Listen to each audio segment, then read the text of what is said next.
अस्सलाम वालेकुम and welcome to my channel study studio.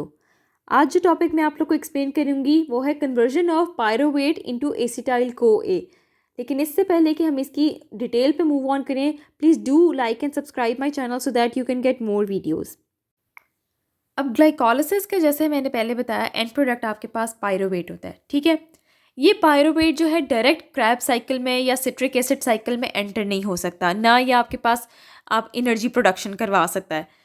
ये पायरोवेट जो है कन्वर्ट होता है इनटू एसिटाइल को ए, ठीक है। ये एसिटाइल को ए में कन्वर्जन होती है इसकी, और फिर एसिटाइल को ए जो है वो आगे से क्रैब साइकिल में जाता है, ठीक है। क्रैब साइकिल कह लें या फिर सिट्रिक एसिड साइकिल कह लें, जिससे आपके पास बेसिकली एटीपी की प्रोडक्शन होनी है और आपके पास एनर्जी नीड्स पूरी होनी है, ठीक है। तो इस तरह आपके पास ये कन्वर्जन जो है इम्पॉर्टेंट है। डेफिनेटली जो आपके पास एरोबिक ग्लाइकोलिसिस से जो पायरोवेट बनता है वो आपके पास साइटोसोल में बनता है, ठीक है। जबकि जो क्रैब साइकिल है, हम आगे आने वाली वीडियोस में देखेंगे कि जो क्रैब साइकिल है वो आपके पास माइटोकॉन्ड्रियल मैट्रिक्स में होता है, ठीक है। तो बेसिकली ये पायरोवेट जो है ये कन्वर्ट होता है फिर एसिटाइल को ए में, और फिर ये एसिटाइल को ए माइटोकॉन्ड्रियल मैट्रिक्स में एंटर होके तो आपके पास क्रैब साइकिल में एंटर होता है ताकि एटीपी की प्रोडक्शन हो सके। अब इस वीडियो में मैं आपको ये एक्सप्लेन करूँगी किस तरह ये कौन सी चीज़ें इन्वॉल्व होती हैं जो पायरोवेट को एसिटाइल को ए में कन्वर्ट करवाती हैं, ताकि फिर ये जो एसिटाइल को ए है ये आगे क्रैब साइकिल में एंटर हो सके। अच्छा, पायरोवेट की सबसे पहले कन्वर्जन में जो आपके पास एंजाइम इन्वॉल्व होता है वो है pyruvate dehydrogenase complex enzyme. As the name is depicting complex है। ये एक आपके पास जो है ऐसा मल्टी सब यूनिट एंजाइम है जो कि 3 फर्दर एंजाइम से मिलकर बना होता है।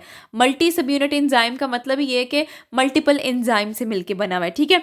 तो बेसिकली जो पायरोवेट डीहाइड्रोजिनेज कॉम्प्लेक्स एंजाइम है ये आपके पास 3 जो है मल्टी सब यूनिट या 3 जो है और एंजाइम से मिलकर बना हुआ है, जिसको हम E1 E2 और E3 कहते हैं, ठीक है। ये आसानी के लिए कह रहे हैं, लेकिन जैसे E1 जो है वो आपके पास होता है पायरोवेट डी कार्बोक्सिलेज, जो E2 होता है वो आपके पास होता है डाइहाइड्रोलिपोइल ट्रांसएसिटाइलेज, और जो E3 होता है वो आपके पास डाइहाइड्रोलिपोइल डीहाइड्रोजिनेज एंजाइम है, ठीक है। तो ये इन एंजाइम्स के नाम है जिससे मिलके टोटल आपके पास पायरोवेट डीहाइड्रोजिनेज कॉम्प्लेक्स एंजाइम बना है। अच्छा, E1 का नाम पायरोवेट डी कार्बोक्सिलेज भी है और समटाइम्स इसको पायरोवेट डीहाइड्रोजिनेज भी कहते हैं, ठीक है। दोनों नाम यूज़ होते हैं। अब आपके पास ये तो मल्टीपल सब यूनिट एंजाइम है जो इसमें इसकी कन्वर्जन में इन्वॉल्व होता है, लेकिन साथ साथ हमारे पास यहाँ पर 5 डिफरेंट किस्म के जो है वो को एंजाइम्स इन्वॉल्व होते हैं, जो कि आपके पास जो है इसकी कन्वर्जन में इन्वॉल्व होते हैं, ठीक है। को एंजाइम्स आपके पास जो है आपको पता है मोस्टली जो है वो वाइटामिन्स वगैरह आपके जो है वो को एंजाइम्स में आते हैं, ठीक है। अब यहाँ पर जो आपके पास 5 जो कोएंजाइम्स यूज़ होंगे वो है सबसे पहले कोएंजाइम ए। कोएंजाइम ए को आप जो है को A slash hyphen S H करके भी लिख सकते हैं, और को ए खाली भी लिख सकते हैं, ये सेम ही बात होती है। तो को ए यहाँ पर कोएंजाइम जो है इन्वॉल्व होगा, ठीक है। NAD आपके पास, ठीक है। निकोटिनामाइड एडेनाइन ये आपके पास इन्वॉल्व होगा। फिर इसके अलावा थायामीन पायरोफॉस्फेट TPP इन्वॉल्व होगा। फिर यहाँ पर लिपोएट जो है लिपोइक एसिड भी कहते हैं इसको, लिपोएट भी कहते हैं, एक ही बात है, ये कोएंजाइम होगा। और FAD आपके पास जो है ये आपके पास कोएंजाइम के तौर पर यूज़ होगा। तो मतलब कि आपके पास टोटल 5 एंजाइम्स जो हैं कोएंजाइम सॉरी वो इन्वॉल्व हो गए। 3 आपके पास जो है मल्टी सब यूनिट एंजाइम से मिलके पायरोवेट डीहाइड्रोजिनेज कॉम्प्लेक्स एंजाइम बना है, और उसको फर्दर 5 को एंजाइम्स की ज़रूरत होती है, जिसकी वजह से फिर ये फाइनली पायरोवेट से एसिटाइल को ए में कन्वर्जन होती है, ठीक है।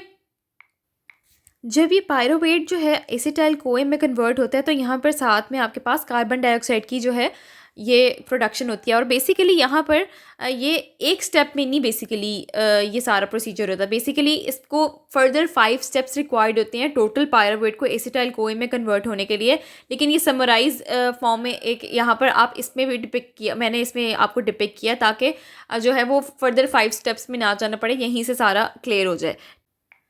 अब ये जो डिफरेंट को एंजाइम्स मैंने मेंशन किए हैं, जैसे जो 5 मैंने मेंशन किए हैं, टीपीपी, लिपोएट, को enzyme A, FAD and NAD, ये बेसिकली जो आपके पास पायरुवेट डिहाइड्रोजिनेज कॉम्प्लेक्स में जो 3 डिफरेंट एंजाइम्स है ना, ये उनकी रिक्वायरमेंट है। ठीक है, जैसे जो E1 है उसको टीपीपी कोएंजाइम लाजमी चाहिए, विच इज़ थायमिन पायरोफॉस्फेट। ठीक है, E1 अगर टीपीपी नहीं होगा तो पायरुवेट डी कार्बोक्सिलेज जो है वो काम नहीं करेगा प्रॉपरली। ठीक है, इसी तरह अगर मैं बात करूँ जो है डायहाइड्रोलिपोइल ट्रांसएसिटाइलेज जो एंजाइम है E2, इसको जो है लिपोएट और कोएंजाइम ए जो है वो लाजमी चाहिए। अगर लिपोएट और कोएंजाइम ए नहीं होगा तो डायहाइड्रोलिपोइल ट्रांसएसिटाइलेज काम नहीं करेगा। ठीक है, क्योंकि आपको पता है को फैक्टर्स हों, को एंजाइम्स हों, ये आपके पास ज़रूरी होते हैं, इंपॉर्टेंट होते हैं एंजाइम की फंक्शनिंग के लिए। अगर ये नहीं होंगे तो एंजाइम प्रॉपर फंक्शन नहीं कर सकता, जिनको ये रिक्वायर्ड होते हैं। ठीक है, फिर इसी तरह अगर मैं बात करती हूँ E3 एंजाइम की, विच इज़ डायहाइड्रोलिपोइल डिहाइड्रोजिनेज एंजाइम। ठीक है, इसको जो है एफएडी और एनएडी को एंजाइम जो है ये रिक्वायर्ड है। अगर ये नहीं होगा तो ये अपना काम नहीं कर सकेगा। ठीक है, जाहिर है अगर इन पांचों को एंजाइम्स में से कोई एक भी जो है वो मिसिंग होगा, ठीक है, इनमें से कोई एक भी मिसिंग होगा तो आपके पास जो है वो प्रॉपरली काम नहीं करेगा जो पायरुवेट डिहाइड्रोजिनेज कॉम्प्लेक्स एंजाइम है। ठीक है, ये मैंने आपकी आसानी के लिए यहाँ पर इसको समराइज़ इस वजह से किया है ताकि आपको इस चीज़ को एब्जॉर्ब करने में मुश्किल ना हो और एक आपके पास फ्लो चार्ट या एक डायग्राम की सूरत में आ जाए आपको याद करने के लिए। ठीक है, अब जैसे अब आपको इधर से पता चल जाएगा E1 को टीपीपी चाहिए, टीपीपी E1 को चाहिए। ठीक है, E2 एंजाइम के लिए लिपोएट और कोए इंपॉर्टेंट है, जो E3 एंजाइम है उसके लिए एफएडी और एनएडी इंपॉर्टेंट है। और ये चीज़ हम पहले ही डिस्कस कर चुके हैं कि आपके पास पायरुवेट डिहाइड्रोजिनेज कॉम्प्लेक्स इन तीनों को मिलकर बना है। ठीक है, इन तीनों से मिलकर बना है। तो अगर हम एक जनरली स्पीकिंग अगर बात करें तो पायरुवेट डिहाइड्रोजिनेज जो कॉम्प्लेक्स है ये बेसिकली हमारे पास 3 मल्टी सब यूनिट एंजाइम्स और 5 को एंजाइम्स से मिलकर जो है ये आपके पास ये काम करता है और आपके पास कन्वर्जन करवाता है पायरुवेट की इनटू एसिटाइल को ए।